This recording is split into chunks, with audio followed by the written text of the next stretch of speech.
외부에 있는 것이 다시 안으로 들어와서 융합이 될 때 그것이야말로 문화의 본질이다라고 생각하고 글로벌한 문화가 되기 위해서는 우리 바로 옆에 있는 외국인에 관심을 갖는 그런 콘텐츠가 있으면 좋겠다.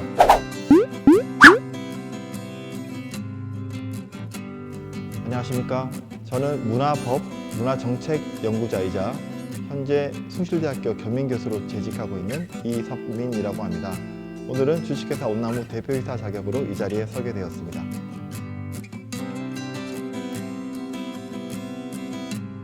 주식회사 온나무는 간단하게 설명드리면 제한 외국인들과 IT 기술을 함께 활용하는 글로벌 콘텐츠 그리고 홍보 기업이라고 보시면 되겠습니다. 처음 출발은 그리고 현재도 경북의 문화유산들을 중심으로 테마로 다루고 있고요.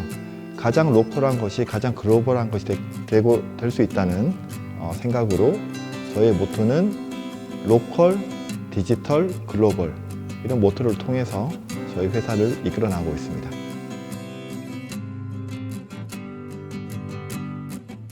네, 저는 문화법 그리고 문화정책 연구자로서 해외에 약 한 5년 가까이 거주했던 경험이 있습니다. 주로 독일에 있었고 프랑스 등에도 있었는데요. 그때 느낀 것이 한국에 있는 문화유산들, 그러니까 제가 연구했던 그 주제들이 다루고 있는 대상인 문화유산, 거기에는 유형 문화유산도 있고 무형 문화유산도 있죠. 무형 유산에서는 기술이기도 하고 만드는 어떤 방법이기도 합니다. 이런 것들이 하나하나가 참 소중하구나 하는 걸 느꼈습니다.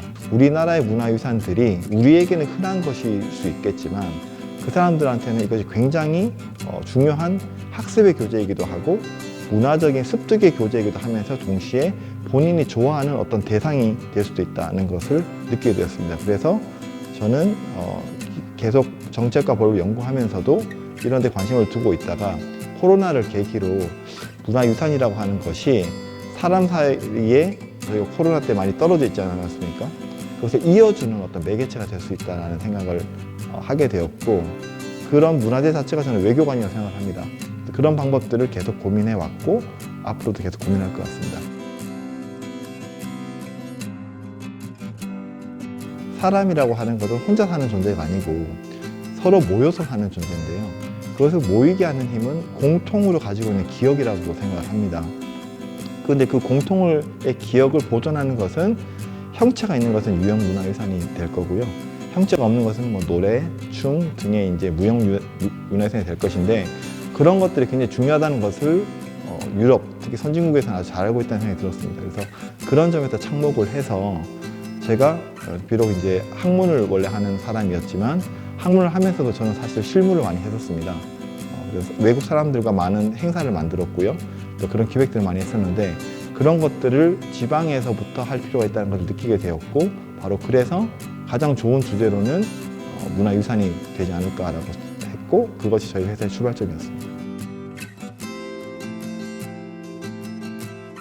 저희는 일들이 여러 가지 종류인 것처럼 보이지만 사실 핵심은 딱 하나입니다. 아까 말씀드린 그겁니다. 로컬, 글로벌입니다. 로컬한 걸 글로벌하게 연결하는 것이고요. 그래서 저희는 최근에는 대표적으로 작년 12월에 이탈리아 관련해서 이탈리아에 있는 한 도시의 홍보 영상과 거기에 있는 미술 전시전에 대한 홍보 영상을 한국어, 이탈리아로 만들어서 납품을 했고요. 그리고 그 이후에도 현재 이탈리아에 있는 전시전을 올해만 저희가 내년 2월까지 6개가 지금 예약이 되어 있습니다. 이탈리아뿐만 아니고 올해는 이집트에서 한 번, 인도에서 한 번도 작은 전시가 준비되어 있습니다. 물적인 지원에 대한 어떤 기회뿐만 아니라 저는 사실 정보적 기회 제공이 제일 크다고 봅니다. 초창기 기업들은 아무래도 사람을 고용하기가 좀 어려운데요. 그때 인건비가 지원이 되면서 기업이 성장하는 초기 기틀을 닦는 데 많이 도움이 됐던 것 같고요. 지금 단계에서는 여전히 초기이긴 하지만 가장 도움이 되는 건 저희는 해외 관련된 일을 많이 하기 때문에 해외의 판로 개척 관련된 사업이나 아니면 해외에 어떤 전시를 할 수 있도록 하는 보조금이라든지 아니면 그런 콘텐츠를 만들 수 있는 해외 관련된 콘텐츠를 만들 수 있는 지원금이 많이 도움이 되고 있는 것 같습니다.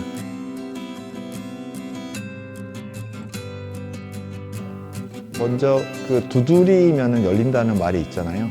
그래서 그 경북 콘텐츠 기업 지원센터는 1년에 정해진 기간에 이런 입주 기업들을 모집을 하고 있고, 또한 입주 기업이 아니더라도 또 사업에 공모를 할 수 있도록 하는 기회를 열어주고 있습니다. 그래서 물론 이제 여러 이게 지역에 있는 이제 콘텐츠 기업 지원 센터들이 아직도 제가 볼 때는 초기이기 때문에 어떤 넉넉하거나 이런 지원들이 많지는 않습니다. 중요한 지원들이 이제 있고 아니면 이제 여러 작은 지원들이 있는데요. 하지만 이런 것들은 굉장히 좋은 씨앗이 될 수 있다고 생각합니다. 그래서 여러분 이게 주저하지 마시고 언제든지 여기 오셔서 물적인 지원이든 정보주 지원이든 탐색할 수 있는 기회가 되면 좋겠고요. 아울러서 한 가지 당부를 드리고 싶은 거는 외부에 있는 것이 다시 안으로 들어와서 융합이 될 때 그것이야말로 문화의 본질이다라고 생각을 하고, 우리가 좀 더 건강하고 좀 더 미래지향적이면서도 글로벌한 문화가 되기 위해서는 우리 바로 옆에 있는 외국인에 관심을 갖는 그런 콘텐츠가 있으면 좋겠다라고 마지막으로 말씀을 드립니다.